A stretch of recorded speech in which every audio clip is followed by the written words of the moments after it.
Hey guys, and welcome to the brand new Minecraft PSP update video. And in this video, we're going to be finally releasing version 0.4.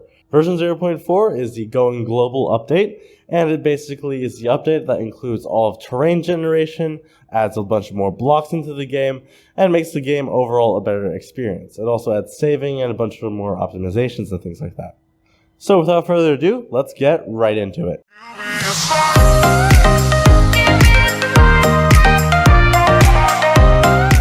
Now before I actually go ahead and start detailing the update changes, I'm actually going to put a tutorial here first, mainly for the fact that people did not like to read instructions that are written down and would rather have a video tutorial. So for about the 20,000 people who have just blown up my comment section with "please make tutorial," here you go, this is your tutorial. Hey guys and welcome. This is going to be a little bit of an installer tutorial on how to use Minecraft for the PSP for version 0.4.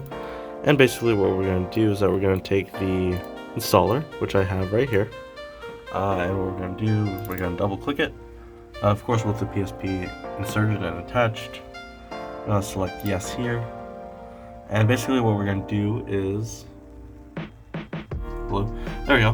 What we're going to do is that we're going to basically browse and go to our PSP connected. In this case mine is drive D, and then we're going to select PSP, and then we're going to hit game, and then you're just going to hit OK here and then click install, and this is basically just going to extract the entire thing onto your PSP. And this will take a little bit of a while because generally the PSP is pretty slow at actually, transferring files and stuff like that. But aside from that, it's actually pretty good. And basically it's a very simple installer system here to do. Now what you're going to be doing here is that once the installer is done, you can go ahead and run it on your PSP. If your PSP doesn't have an internet connection, what you're going to want to do for basically every single release is that you're going to get one of the basically the release files, which is going to be pretty simple to do. Usually it's labeled with just numerical numbers, like, let's focus here, 0400, 0440, etc. Whatever that is, you're going to basically extract it, select whatever is inside of it, and then just drag and drop it on top of your current folder here. So yeah, you're just going to replace the files, and what you're going to just do that is that you're going to do that on your PSP, obviously not on like a game directory or something like that. And that way you can basically always continually update your Minecraft PSP installation, even if you don't have internet for your PSP. So basically this will finish in a second here, and once it does, you're going to be treated, so basically it's going to ask you to finish, and once it's done with that, you can basically start the actual application on your PSP.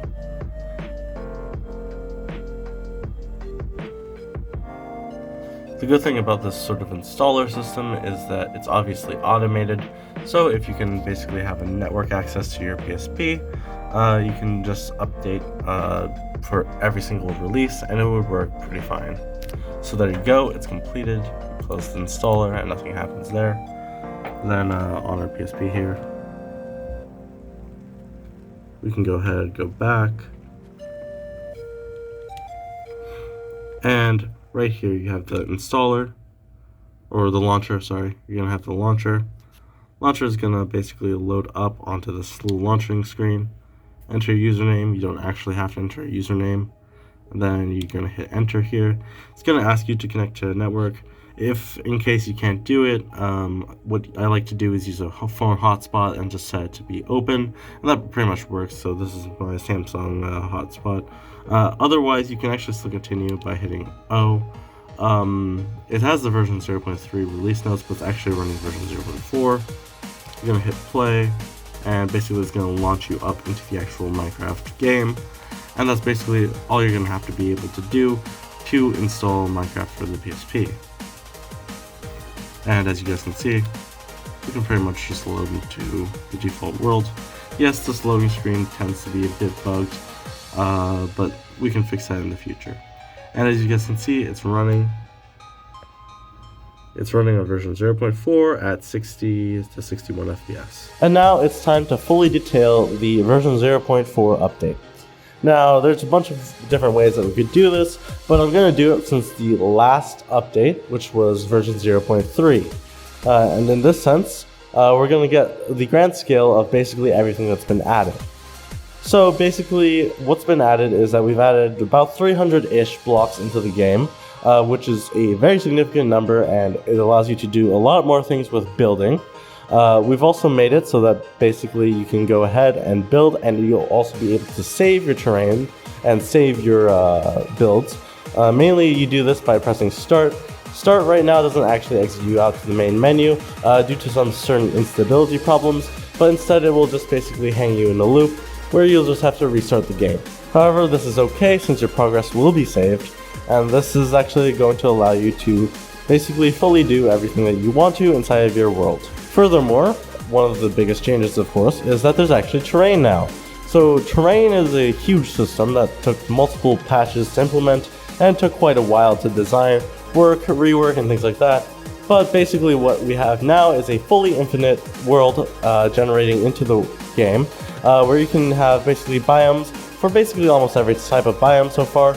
There's still things missing like certain types of trees, certain biomes and things like that, and there's still no like real smooth transition between biome borders, but you have the basics of a biome system, where you have big oceans, you got basic land formations, you've got some lakes, some sort of rivers basically, and you've also got a lot more detailing added to this terrain as well, including foliage like flowers and stuff like that, alongside basically trees and other big landmarks like that as well. We also have caves and ore generation and things like that. Lava generates once you're basically under a certain level, and the entire game has really basically taken off from where it was previously. We now even have some basic lighting added into the game and stuff like that to make everything look a lot nicer. Now, given that all that was added and it's all being done in real-time infinite worlds, basically what's going to be happening is that we've done something called offloading the main processes that are necessary for the game onto the media engine. And while it's not perfectly optimized yet and it's not perfectly pushed onto the ME, as the ME is only doing about 30% of the actual work that it should be doing, once we get more and more things, and as time goes on, the game will perform even better and even better, which will basically allow us to have a lot more performance in the future for things like mobs, survival, and other inventory things like that. This means that basically we have a game that's running at between 30 to 60 FPS on a pretty consistent basis, where we can do fully infinite terrain, and it's also being saved. It's a very simple and effective system, and it works very well for our needs and purposes. So given all these things that we've basically added into the game already, where do we go next and what's kind of coming on with version 0.5? Now, for a brief taste of version 0.5, we're going to be adding full creative mode, all the inventories, things like that. In order for you to be able to basically build the way that you want, we're going to be adding pretty much the remainder of all the remaining blocks, sets of stairs, stuff like that, being able to rotationally place blocks and things like that, which are necessary creative functions in order to build much nicer and better worlds. We'll also be adding lighting, mobs, things like that, and we'll also be starting survival mode, which will now actually be an option on the main menu. So you can select between three options, which is spectator, creative, and survival, which will all basically allow you to go and run about the world as you see fit. So with that in mind, the scheduled release for basically version 0.5 is about 2 months in the future. Now, considering the gigantic scope of version 0.5, it may take a little longer than that, and I may have to rework some of the way that things are scheduled, but hopefully we should be able to still stay on relative schedule for a release later this year of the full version 1.0. So thank you guys for watching so far. If you really like this video and if you're new to this video, please like, comment, and subscribe, and I really appreciate your support, and I'll see you guys later on with another Minecraft PSP update.